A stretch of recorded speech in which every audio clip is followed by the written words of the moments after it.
Hi everyone. So welcome to the live stream today. Very much excited for having you on the final session for this week as we continue with the ICA April 2022 examination. And we're still looking at the issues about the ethical issues for professional accountants. And this is the fourth and final session. I'm going to be doing two things basically on today's session. And we're going to be looking at a question about ethics to see how we can actually answer questions relating to ethics. Then also I'm going to be taking some questions from you as well on the live stream today as we continue with our discussion. So we are live on Facebook, we are live on YouTube, and we are also live on Twitter as well. So whatever platform you're joining us, give us a thumbs up on the video, and most importantly, comment in the comment section in the chat box any questions you have for me. We're going to be running some Q&As today so that you can I can answer some questions that you are having.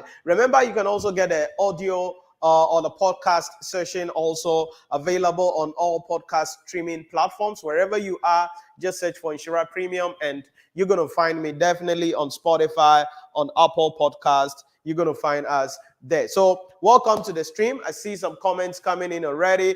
Give us a thumbs up on the video. Put in the chat box any questions you have for me. I want to hear from you as well as we really look at the final part of our discussion today in that particular case. So Isaac Ofori said, welcome Isaac. Eric Boabin said, welcome, sir. Welcome, Eric, and thanks you guys for waiting on us to join you on the live stream today as we continue with our discussion. So like I mentioned, this is the part 4 and the final part of our discussion on ethics. Actually, we could have finished this yesterday, but something came up for those of you who were on the live stream, so we couldn't look at the question. So what I want to look at today is a question on ethics and see how we can actually answer questions relating to ethics, because that is very important and that is very basic in that case. So hit me with any questions. It's also a Q&A session, so I'm going to be taking questions from you. For those of you who have any questions for me, so if there are any questions you have that you want me to share my thought on, don't hesitate. Hit me with the questions, and I'm going to be providing you with some answers as we continue real quick with our discussion on the stream today. So let me bring up my question, okay, real quick, and then let's start addressing the question. Okay, so there you have it on your screen with a question there. And we want to see how we will use this question as a guinea pig to sort of answer the question that we have outstanding in relation to ethical issues, So this is a question we have. For those of you who have a good phone, you can scan the QR code. That is, if you are watching me on desktop, probably, then you can scan the QR code and get a question. So for those of you with a good phone, you can scan the QR code that is appearing on your screen, and then you'll be able to download the question directly using the QR code. But if you cannot, your phone doesn't support QR code, or you are unable to get it, what you can also do is you can just take a screenshot of the question and you'll be good in that case. You can take a screenshot and you should be good in that case. Now, Eric is asking, please, what is the best approach to answer ethics questions? I think yesterday we spoke extensively about this thing, about how we answer ethics questions. Let me bring my slide up. We mentioned that when you are dealing with ethics questions, it's going to be a scenario-based question almost always. It's going to be a scenario-based question. We said that you need to identify the issues that are present in the question, and then some of the issues may have accounting or IFRS implication, so you must understand the IFRS implication of those items there. Then we mentioned that as you read the case, you need to be able to identify the threats that the entity is exposed to, and then most importantly also the code of ethics that are being breached due to the threats that the client or the professional is exposed to there. And we said that leads out to what is referred to as the ethical dilemma.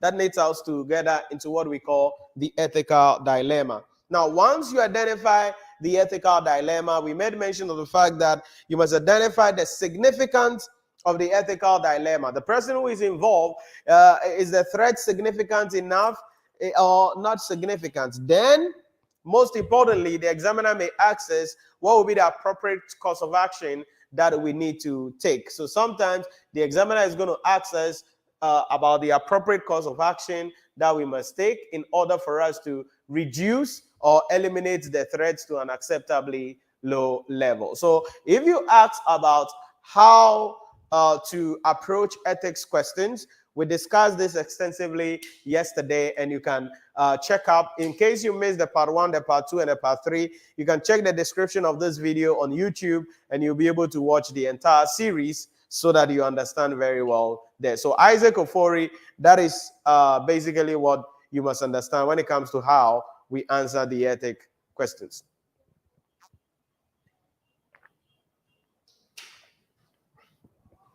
Any other questions for me, please? Any other questions? So this is the question we want to look at. Let me take a screenshot of it and bring it into my slide as we read it and try to answer the question. Remember, this is 10 marks for advanced audit and assurance. This is going to be between 5 to 10 for corporate reporting, the same thing for financial reporting, the same thing to management accounting, the same thing to strategic case study. So it's actually going to be cutting across on various angles, and it is important for you to understand how the treatment is actually done in that case. So let's look at the question we have here for 10 marks. Now, this is an ICA past question, certainly, so we're just using it as a guinea pig to be able to understand how these things are treated. So what is the examiner saying? In accordance with the IFAC Code of Ethics, assess 3 possible fundamental ethical principles that might have been breached. So you listen to the way the examiner is asking the question. The examiner is saying that, hey, according to the IFAC Code of Ethics, we should assess 3 possible fundamental code of ethics that might be breached. Okay? Now, if you remember what we discussed yesterday, I told you that as you read the question, you must understand the issue. As you read the question, you must understand the threats, and then the threat will help you to link it to the code of ethics that are being breached or that is being breached based on the scenario that we have at hand. I hope that makes sense. So that is the first aspect of the question. 3 possible fundamental principles that might have been breached by the person. So if the examiner put a question like this for us, yes, we know there are 5 fundamental code of ethics: integrity, objectivity, professional competence and due care. So professional competence and due care. Definitely confidentiality. And then professional behavior, right? So these are the fundamental code of ethics. Now, this is what you need to understand. You don't get up and you take integrity, then you define it. Objectivity, then you define it. Professional competence and due care, then you define it. Confidentiality, then you define it. No. You must identify what threats is in the question and link it up as you build up your understanding in that particular case. As you build it up, as you read a case, you have to be able to build that up so that you'll be able to understand how the treatment is supposed to be in that particular case. So let's read the fact of the matter and let's find out what exactly is going on in this particular question. You ready? Let's go. It says, Linda is a junior member of an audit firm. Now, listen to me carefully. She is a junior member. Remember, we said one of the things you need to take into consideration is the significance of the threat that a person is exposed to. And we made mention of the fact that the significance of the threat that a person is exposed to will be based on the personality involved and then the materiality of the issue at hand. If we go back to the scenario we're looking at now, we are told that Linda is a junior member of an audit firm, okay, and has just returned to work after taking a compassionate leave to care for her sick mother. Okay. So her mother was sick. She went to take care of her mother as a good daughter, and she's back to work. Let's see. For financial reasons, Linda needs to work full-time. Listen to me carefully. For financial reason, Linda needs to work full-time. Linda has been having difficulties with her mother's home care arrangements, causing her to miss several team meetings, which usually occur at the start of each day, and she needs to leave work early as well. Okay, so this is where some personal stuffs are coming into being here. We've seen Linda taking a leave to take care of her sick mother. She's back at the office, but she doesn't come to work early, but she leaves work early. Because of this, she's not able to be involved in the audit team when it comes to the discussions that has to be made. Let's look at it. In terms of her capabilities, Linda is very competent at her work, but her frequent absence puts severe pressure on her and her overworked colleagues. Linda's manager knows that workflow through the practice is coming under intense pressure, and in order that the team's output is not affected, had a discussion with the audit team on Linda's circumstance. This has, however, led to some members of the audit team undermining Linda at every given opportunity, putting Linda under even greater stress. Okay, so this is the matter of the issue that we have at our disposal here, and this is what we've been asked by the examiner to sort of give a thought to or think about, definitely at the end of the day. That is the issue here. That is the issue here. So what's going on here? The examiner is asking us to assess three possible fundamental ethical principles that might have been breached. So let's analyze the question well. Okay, stay with me carefully so that you understand exactly what is going on in here. Let's read the question again. Linda is a junior member of an audit team and has just returned to work after taking compassionate leave to care for her sick mother. Okay. Then, for financial reasons, Linda needs to work full-time. So stay with me carefully. So Linda needs to be a full-time employee for the firm, okay, so that she can get more or higher salary. Stay with me carefully as we build a scenario, okay? The reason is that if she opts for a part-time employee, her salary is going to be lower. So for financial reasons, she still insists that she wants to be a full-time worker. Now, what is going on here? We are told that Linda has been having difficulty with her mother's home care arrangement, causing her to miss several team meetings, which usually occur at the start of each day, and she needs to leave work early. So what's going on here? It means that Linda is not qualified to be a full-time employee because you come to work late and you leave work early. Why? Because you want to go take care of your mother. So in this case, what is going on is that Linda is not being honest and straightforward with her employee. So that is one of the things that Linda is what? Exposed to. So there is a self-interest issue coming in here, that she retains her position as a full-time employee of the company, not that she wants to work more for the company, but because of the financial gains that she's going to be getting at the end of the day. So number one, we see that she is breaching integrity. Now, I'll come back to this and show you how we're going to put our answer down, okay? I'm just building the question with you. I hope you are following me.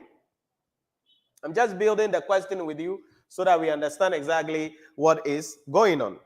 So, she has not been honest, and she has not been straightforward with her employer relating to her position. Okay, why is she not like that? Because of the fact that she needs more money to take care of the mother. So she's not being honest, she's not being straightforward with her employment with the company. Are you following me carefully? That is very, very important. You see how we're fishing the things out? So she's not honest. You need to be a part-time worker if you can't come to work early. You need to be a part-time worker if you have to leave home. You have to leave work early.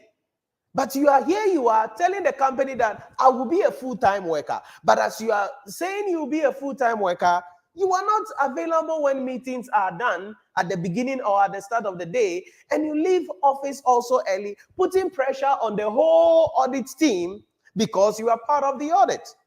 So she's not honest, she's not straightforward with her employment with the company. And why is that coming in? Because of a self-interest threat. Because she knows that she's going to be getting more salary by not disclosing to the company that she wants to become a part-time employee. And she has a self-interest because full-time worker earns more salary, part-time worker earns less salary. Are you seeing the picture here? So you read the scenario, then you need to find out exactly what is going on in the scenario. So from that first paragraph, we can conclude and say that she is not being honest. She is not being straightforward with her employment. She better disclose that she wants to be a part-time worker. But the reason she cannot disclose that is because she is faced with some financial stress. And so there is a lot of self-interest that she's having in the scenario for not disclosing her real position to the firm. Does that make sense? I see some of you guys joining. You are welcome. Give us a thumbs up on the video. When you join, it helps us a lot to reach a lot of students. Most importantly, comment in the comment section in the chat box. I want to hear from you. We are looking at a question on ethics. Very, very critical, very, very basic. So give me a thumbs up on the video and comment in the chat box. Let me know, where are you watching us from? What questions would you want us to share our thought on, and other issues that you want me to talk about? So you see how I'm building my points up. Right. Then let's go to the second paragraph. So you saw what I did. I read through the question, then I now break it down to really read it again to see what is going on here. So stay with me carefully. Paragraph 2 says, in terms of her competencies, Linda is very competent at her work. Okay. So it means there is no issue about professional competence here. Sounds good? There is no issue about professional competence. So she's okay. But her frequent absence puts severe pressure on her and her overworked colleague. Puts severe pressure on her and her overworked colleagues. What's going on there? It means that for professional competence, she doesn't have a problem. But then another code of ethics that we can find that Linda may be breaching will be professional due care. Sounds good? Professional due care. Professional due care. Why is that? Because you realize that even though she is qualified for the job, she has the expertise for the job, the fact that she doesn't join the meeting, the fact that she doesn't come to work early, the fact that she has to take care of her mother is making her not to carry out the audit work in a manner that is expected for the work to be carried out, because she doesn't have enough time to focus on the work. So she has limited time,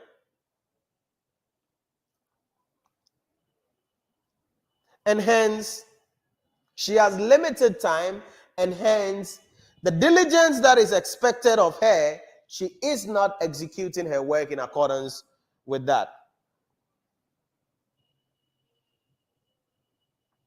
So, and hence not working diligently as we would have expected her to work.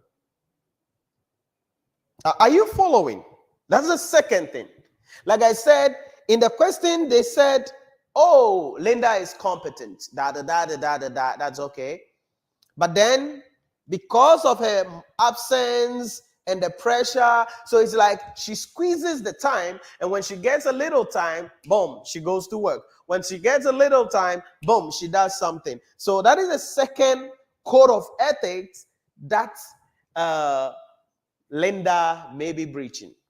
Are you following? Are you following? Let me know in the chat box if you have any questions or something else running through your thoughts in that particular case. Now let's go.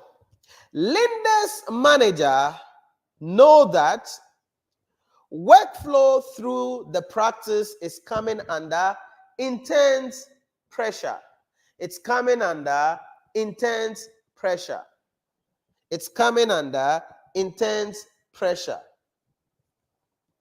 And in order that the team's output is not affected, had a discussion with the audit team on Linda's circumstance. Now, I want you to stay with me carefully here. One of the questions I get from people also is this, and please get this well, is, Nhyira, from whose perspective am I supposed to write? Am I supposed to write from the perspective of Linda, or I'm supposed to write from the perspective of Linda's manager? Now, in this question, you realize that the examiner said, in accordance with the IFAC Code of Ethics, assess 3 possible fundamental ethical principles that might have been breached. So the examiner is quiet. The examiner is silent. So it means we have to assess the thing from the perspective of everybody. And then we explain exactly what is going on here in that particular case. Then we explain what is going on here in that particular case. So let's take it again. Linda's manager know that workflow through the practice is coming under intense pressure, and in order that the team's output is not affected, had a discussion with the audit team on Linda's circumstance. No. If you're an audit manager, Linda's circumstance, her mother being sick, her not coming to work early, her leaving work early, is personal issue. Therefore, those personal issues cannot be disclosed to the members without Linda's permission. So in this place, we see issues about confidentiality from the perspective of the manager. Remember, it's a blank check here. The examiner didn't ask us what everybody is facing, but it is just a blank check. The examiner is presented us with a scenario, and so we need to tell the examiner all the possible issues that can be found and discussed in the question. So there is issue about confidentiality. Why? Because the manager owes a duty of care that he doesn't disclose private information to the audit team. So the manager disclosing personal circumstances of Linda,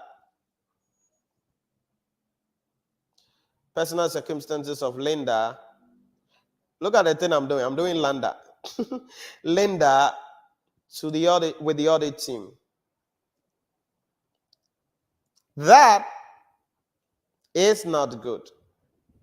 Now, you may think, oh, Nhyira, we are all colleagues, we are all one. No. If you are working, if you're in the same company, you are not one. Somebody's issue is not my issue. My issue is not somebody's issue. So if somebody's mother is sick and the person cannot come to work early and the person is putting pressure on all of us, then please go away. Go take care of your mother. We are in business here. We're not joking here. So the manager trying to sort of treat Linda with some specific issues. I mean, what the heck is that? So there's issues about confidentiality here. Manager cannot disclose those personal issues. The mother, the sick mother, and Linda's issue with the audit team. So there's issues about confidentiality here. Then it looks like the manager is sort of pampering Linda. It looks like the manager is sort of being compassionate with Linda, because look at the scenario again. It says that Linda is a junior member of an audit firm and has just returned to work after taking compassionate leave to take care of her sick mother. What is a compassionate leave? What is a compassionate leave? It means that the manager allow her to go, that, oh, your mother is sick, eh? Oh, you don't worry. Take some time off, take care of your mother. If your mother is okay, then you come back to work. So it's not good. It's not good at all. It's not good at all. So if you realize what is going on here, you see that the judgment of the manager is being impaired. I don't know, maybe they have some personal relationship. We cannot tell in the question though, but it's like the manager is treating Linda specially. So that is an issue about objectivity. Now, they said we should do only 3, but, in the scenario, we could get more than 1. And because it's a discussion, so I'm trying to bring as many as we could in the scenario here. So you could smell some issues about objectivity. The reason is that the judgments, the professional judgment of the managing director, it's not really the best as per the scenario that we have in the decisions that he is making or the handling of his tasks. So the managers approach to Linda's circumstance may affect his professional judgment. We don't know if it is a male or a female, but we know that is going to happen. Because to the extent that the manager is discussing Linda's issue with the audit team, it means something is going down. Something is going down. So yes, there is an issue about objectivity here in that particular case, and the manager could be biased. In other words, when Linda does something wrong, the manager could be biased about Linda's activity in that particular case. And may not take any action against Linda if Linda does something wrong. So if, for instance, Linda prepares, they are auditing, they are working on an engagement. So if, for instance, Linda is supposed to submit a report on Monday and Linda submits the report on Friday, and that is delaying all the team, the manager may not even think about it. So he is becoming biased, I don't know, because he has some emotional or whatever caring for Linda, which is not good. Are you following the idea so far? So number 1, integrity. Linda is not being honest with the company that he is employed with. He is not being straightforward with the company because she claims she wants to be a full-time worker, but here she is working like a part-time employee. Number 2, Linda has qualification though, but because of the limited time she has available, she may not carry out her work with the level of diligence expected of her, hence professional due care. Remember, if work is not undertaken in the manner that is expected to be undertaken, it may result into professional liability. So that is critical. That is a basic issue that we need to know about in that particular case. Then confidentiality. The confidentiality is coming from the perspective of the manager, that the manager is taking the time to discuss Linda's personal issue, Linda's circumstances with the audit team. You cannot do that. You cannot call the audit team and you are saying that, Linda, her mother is suffering from some sickness. They've done operation. So if Linda cannot do the work, let her go and stay home. Let's employ somebody else so that we can speed up the work. Okay? It is not her company. She is just a junior staff. You better lay her off or something like that. Maybe open a shop for her so she's going to be good. So that is the issue about that. So you realize that because of these, it appears the manager's approach to Linda's circumstance will affect his professional judgment or something like that. And he's going to be biased if Linda screws things up for the company. He's going to be biased. This is an audit firm. This is an audit firm generally in that particular case. So that is the issue about that. That is the issue about that.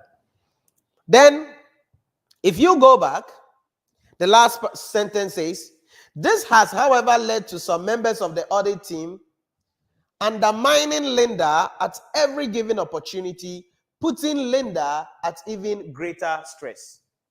So if you look at this on the overall circumstances, you realize that the professional behavior of both Linda and the manager, it's not good.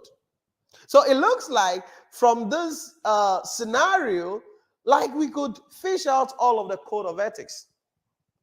That the way manager is behaving could bring discredit to the audit firm, could bring discredit to the audit profession or the profession as a whole at the end of the day. These are the things that we must understand about the A aspect of the question.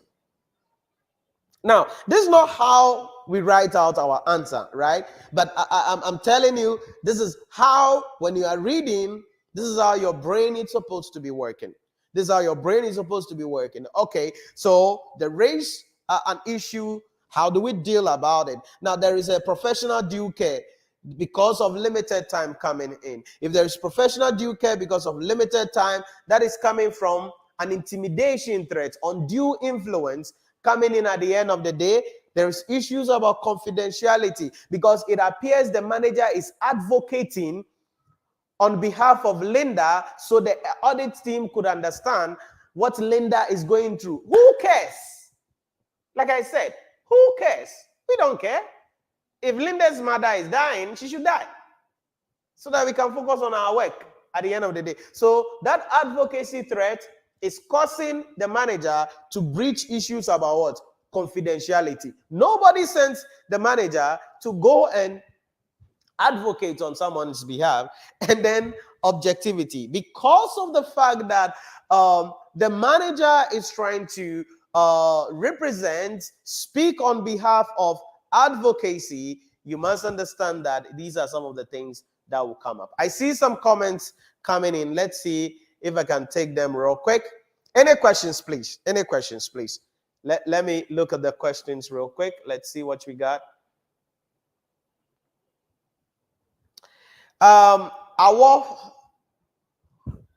Wahid Awafe said, I don't know if that I mentioned that name right though, but well done, my able master. I always enjoy your method of teaching. More grace to you. Awofe Ode Kali from Nigeria. Thanks very much, Awofe. I hope I mentioned that name right. Joseph Mumbi said, you are too much, bro. You are blessed and remain blessed. Amen. You know, my name is Blessing, right? Nhyira means blessing, okay? In our local dialect tree, Nhyira means blessing. So, you know, it's my name, so I'm blessed. Thanks, Joseph. Wahid said, please, Master, I need a clearer understanding of IFRS 10. This may be treated anytime you chance to do so. Okay, IFRS 10, I mean, that will be consolidated financial statements there. We will look at that later on as we continue with our discussion. Any questions, please put it in the chat. I want to hear from you guys. Give us a thumbs up on the video. Share the video. Let us reach as many students as possible on the live stream because, hey, we want to build this community very well. In case you've not subscribed to the channel, I don't know why you've not subscribed to this community though, but come on, hit the subscribe button and the bell notification icon so that when I go live or release new content, you will be notified by YouTube. Lawal Latif said, hi, Nhyira. Well done, Prof. Thank you very much, but please, I'm not a professor yet. So Nhyira is okay for me. Thank you, Latif. Joseph said, I'm clear on the first three, but objectivity, I'm not clear. Does it mean that the manager was wrong to give Linda a compassionate leave? Was the compassionate leave not gotten in good faith? Yeah. Okay, so let me bring up my slide again here. You know, the issue that is happening here is that the manager is sort of treating Linda specially. Okay, so yes, we don't know whether the manager is he or she, but let's say it's he. The manager may be wrong in giving Linda compassionate leave because compassionate leave could mean a lot of things. Compassionate leave could mean go, if everything is ready or everything is okay, come back, but we will still pay you your salary. That is compassionate leave. It also means that the way that the manager is treating Linda's case at the end of the day means if Linda screws up, he may not talk about it, so he's being biased at the end as well in that particular case. So that is where the objectivity thing is coming in. That the way, yes, it may not be in good faith. Maybe Linda is being treated specially because if you look at the last part of the question, the examiner said, this has, however, led to, so even after the discussion that the manager had with the audit team, some of the team members are undermining Linda at every opportunity they get. So they are like, why is the manager treating Linda like that? Me dear, when my mother was sick and I asked, the manager said, me dear, I can't go anywhere. But Linda dear, he has given Linda. So now, Linda is being treated in a certain way. That is the issue about objectivity we're talking about here. Joseph Mumbi, let me know if that makes sense for you. Let me know if that makes sense for you. That's what we're talking about. Amos Otumi, Philip Minta, Veronica Amenofe. Thanks for the thumbs up on the video on YouTube. Thanks on Facebook rather. You guys are on Facebook. Thanks very much for the thumbs up on the video. There. Any questions, please? Joseph Mumbe, let me know if that makes sense for you in that particular case. Let me know if that makes sense for you in that case. So that's the idea. That's the idea. So in this question for 5 marks, the examiner said identify 3. And I have explained to you all the 5 things and how they are going to be coming up in that particular case. So you put your answer in a simple sentence as per your understanding so that you can get a 5 marks coming in this particular question. So that you can get a 5 marks coming in this particular question. So that is the issue we must understand about the A aspect of the question for 5 marks. That's the issue we must understand for the A aspect of the question for 5 marks. Then let's look at the B aspect of the question. It says, recommend the possible actions that the manager should take as a member of the Institute of Chartered Accountants in dealing with this ethical dilemma. So now, Joseph said, it has made a lot of sense. Great, thanks. Okay, you're welcome. So now, the examiner has narrowed it down. The first part of the question, the examiner did not narrow it. The examiner was generic. So we saw it from the perspective of of Linda and also from the perspective of the manager. But now in the II aspect of the question, for the recommended possible actions, the examiner is asking us what the manager is supposed to do at the end of the day. So what should the manager do? What should the manager do in this particular case? What should the manager do? So let's see possible actions.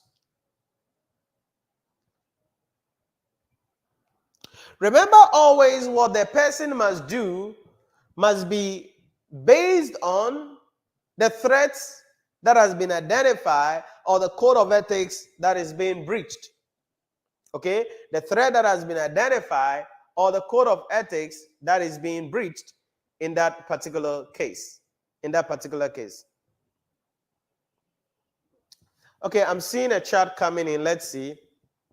Alex Amma said, but say, the labor law allows employees to take compassionate leave when they lose a loved one and when they have a relative suffering from some kind of ailment. Yeah, it's there. But, you know, in this case, in addition to the compassionate leave, which is lawful, definitely, like what you're saying, that is not the only thing going on here at the end of the day. Okay? The treatment of Linda is going beyond an employee to the extent that now the audit team members are picking on and undermining Linda. So, yeah, the compassionate leave, it's in the law. But then how long is that leave? Okay? And then how long was she allowed to stay at home for whatever time? So it appears she's being treated more favorably than other members of the audit team. That is why now the team members are undermining her. So that is the issue about that. So yes, you are right, but it's not just about the leave, it's about how the manager is treating Linda generally. So what appropriate courses of action should the manager take?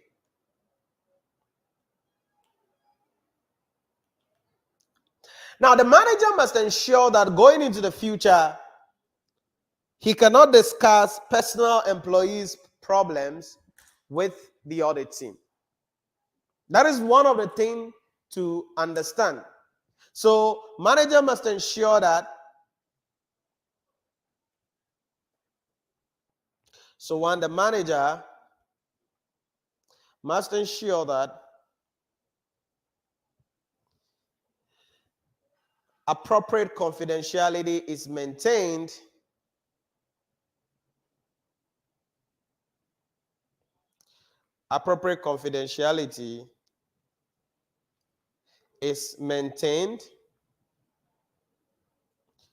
at all time. So that is an action that he needs to take. You cannot go out there talking to people about some other people's solution at the end of the day.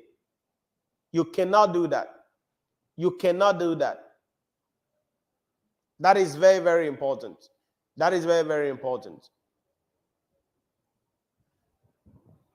Then, the way that the audit team members are treating Linda, which is putting her into another stress.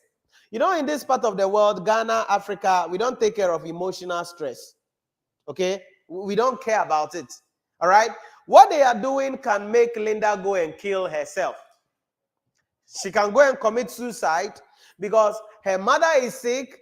She's thinking about all of these things. Then when she comes to work also, the colleagues are hooting at her in that particular case. So what we have to do also, or the manager can do, is to let the employees or the colleagues of Linda behave in a manner that they are supposed to behave and not undermine Linda, even though she appears to be having somewhat problems. So that is another thing that a manager must do. So he, she, we don't know, whatever it is, must ensure that the conduct of the audit team members, the conduct of the audit team members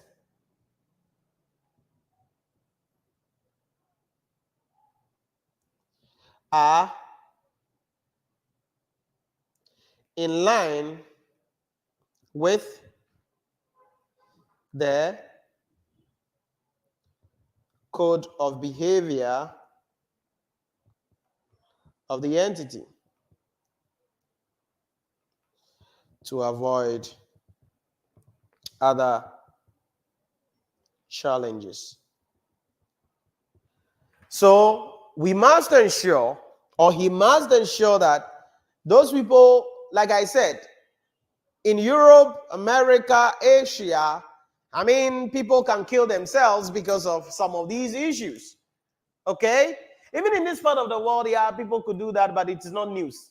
Okay? Really, this part of the world, sometimes some of those things is not news. But other parts of the world, it's a big deal.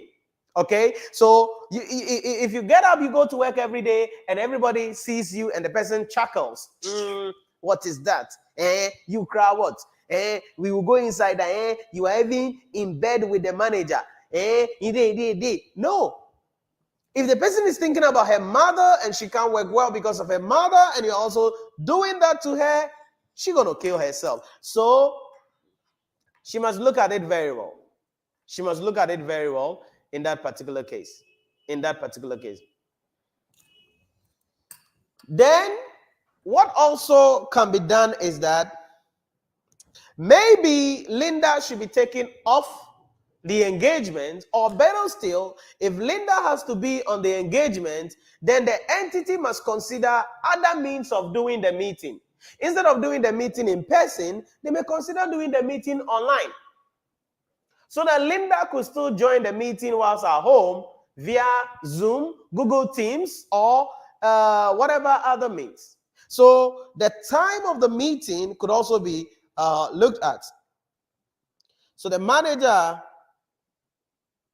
should consider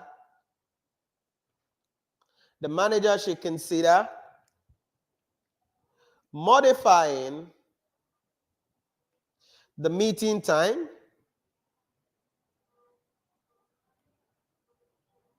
or the channel or mode of the meeting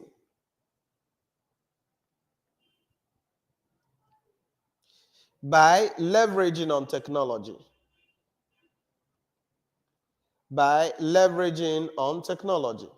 So they can use Google Teams or Skype or Zoom and all that.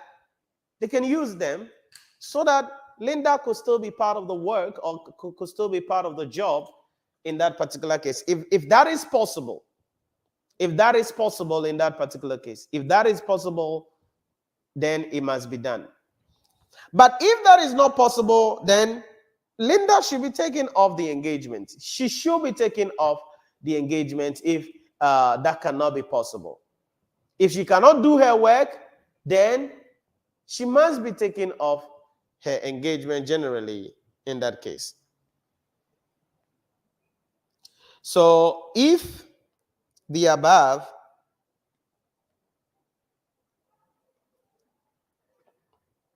are not possible, the manager should consider reassigning Linda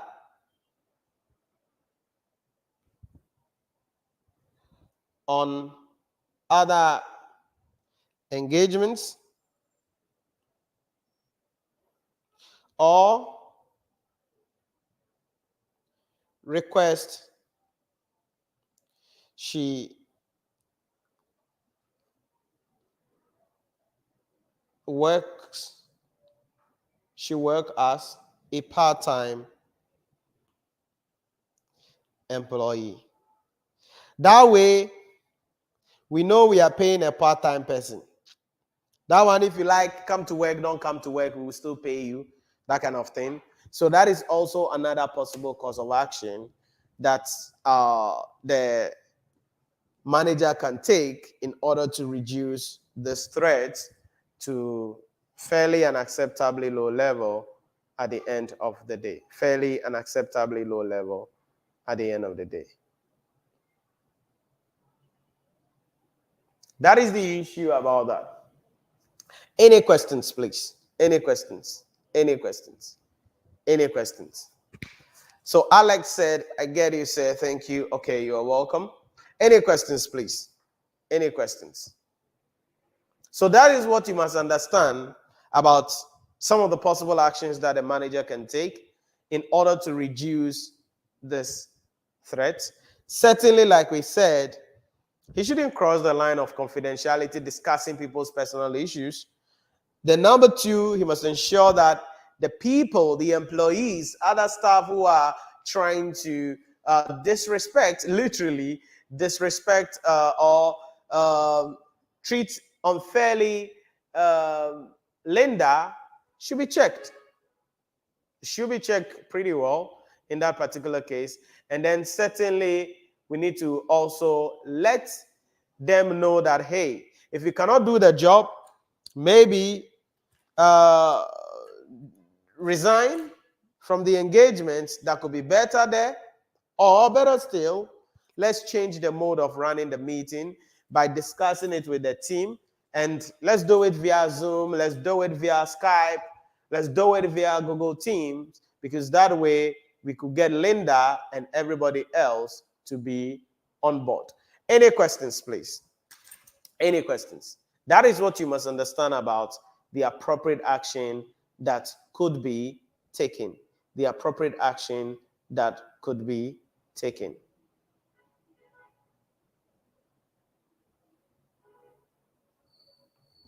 That is the issue about that. Any questions, please? Fatah Apieni Gideon, thank you for the thumbs up on Facebook. Really appreciate it so much. So that is the issue there. That's one question on how you deal with ethics questions. Does that make sense? Most importantly, like I mentioned, is looking at the facts of the case. You realize that here in this question, there is no IFRS going on in this particular question. There is nothing IFRS connected. Then you saw that in this question, there are threats like self-interest threats that I spoke about because of the salary that she wants at the end of the day. Then we saw some elements of intimidation threat due to undue influence coming in. So the professional due care is being affected. Then we saw advocacy threats coming in the sense that the manager is trying to speak with the team, discuss with the team on behalf of Linda or Linda's circumstance so the team can bear with him. But then as he is doing that, he's advocating, whilst he's advocating for Linda, he's breaching a fundamental code of ethics about confidentiality, speaking things that you're not supposed to speak or discussing things you're not supposed to discuss. And by way of doing that, his approach and treatment for Linda is affecting his objectivity as an auditor generally in that particular case. And certainly because of that, the two of them are not behaving in a manner that they are supposed to behave as members or as members of the Institute of Chartered Accountants Ghana. So they are not behaving the way they are expected to behave. Any questions, please? Any questions? So when it comes to the fundamental code of ethics, that's the idea. You read the case, understand the issue, identify the threat, connect it with the code of ethics that is being breached, assess the significance of it, and ensure that you know the appropriate courses of action that could be taken in that case. Any questions, please? Put it in the chat for me if there are any other questions for me. And this has been an interesting series, 4 series on this ethics issue. In the first series, we spoke about the codes. In the second episode, we spoke about the threats. In the third episode, which was yesterday, we spoke about how you can answer the question. And then in this episode, number 4, we have looked at a question on how we can practically approach ethics question.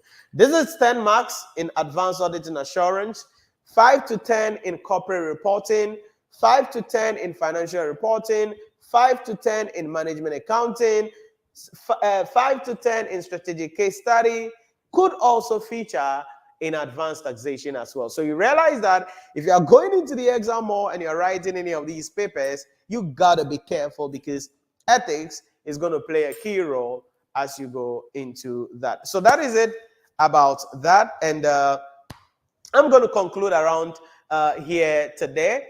And it's been a great week so far. It's like this whole week we focused on ethics. And because it's a crucial aspect of the syllabus, that is why I took my time to go through this. And in case you've missed some of the episodes in the series, check the description of this video on YouTube, and you can watch the part 1, the part 2, the part 3, so you get the top up part 4, so you can prepare well for the examination and pass the exams in that case. So that is it about that.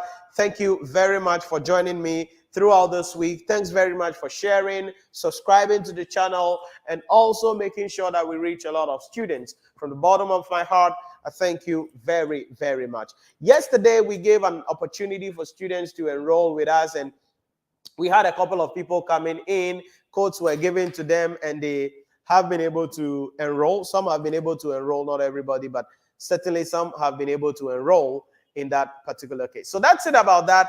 I will catch you again next week as we continue with our discussion. And next week will be week 6. And guess what? That will be the middle of the session for April 2022 examination. And I hope that you've been studying, you've been working hard, you've been putting in the work, you've been putting in the effort. And God willing, next week, we will continue with something else. Remember to follow me on Instagram because details will be posted there. And Instagram is also where I post other comments and other discussions also. Make sure that you download our mobile application on the App Store or the Google Play Store so that you can get access to content to be able to prepare well for your examination. I'll see you again next week as we continue with our discussion for the ICAG April 2022 examination. Till we meet again next week, stay safe and have a blissful weekend.